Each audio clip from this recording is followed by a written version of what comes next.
Guys வாங்க. இப்போ வந்துட்டு நீங்கள் டிஆர்பி பாலிடெக்னிக் எக்ஸாமுக்கு படிக்கிறவங்களா இருந்தாக்க இந்த கண்ட்ரோல் சிஸ்டத்தில் வந்துட்டு சில ஆப்ஜெக்டிவ் டைப் கொஷின்ஸ் வந்து நான் போடுறேன் டெய்லி. அது உங்களுக்கு யூஸ்ஃபுல்லாக இருக்கும். கண்டிப்பாக பாருங்கள், பார்த்து சப்ஸ்கிரைப் பண்ணுங்கள். ஓகேங்களா?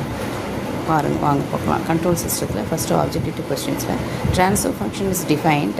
ஃபஸ்ட்டு ஆப்ஷன் கொடுத்துருக்காங்க, 4 ஆப்ஷன் கொடுத்துருக்காங்கன்னா லீனியர் அண்ட் டைம் இன்வேரியன்ட் சிஸ்டமா, லீனியர் அண்ட் டைம் வேரியன்ட் சிஸ்டமா, non linear and time invariant சிஸ்டமா, non linear and time variant சிஸ்டமா அப்படின்னு சொல்லிட்டு கேட்டிருக்காங்க. இதுக்கு ஆன்சர் என்ன அப்படின்னாக்க நீங்கள் கெஸ் பண்ணிகிட்டே இருங்க. அடுத்த கொஸ்டின் நம்ம வரும்.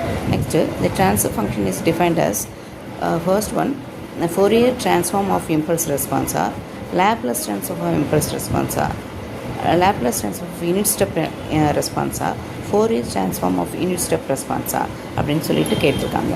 சரிங்களா? ஃபஸ்ட்டு கொஸ்டினில் வந்து the transfer function is defined as linear and time invariant system. அதுதான் answer. Linear and time invariant system தான் ஆன்சர். அடுத்து the transfer function is defined as என்னென்னு கேட்டிங்கன்னா ஃபோரியர் ட்ரான்ஸ்ஃபார்ம் ஆஃப் இம்பல்ஸ் ரெஸ்பான்ஸா, லேப்லஸ் ட்ரான்ஸ்ஃபார்ம் ஆஃப் இம்பல்ஸ் ரெஸ்பான்ஸா அப்படின்னா Laplace transform of impulse response. சரிங்களா? இதுதான் கரெக்ட் ஆன்சர். இது வந்துட்டு உங்களுக்கு நான் டெய்லி ஒரு 5 கொஷின்ஸ் போடுறேன். இது யூஸ்ஃபுல்லாக இருந்தது. கண்டிப்பாக யூஸ்ஃபுல்.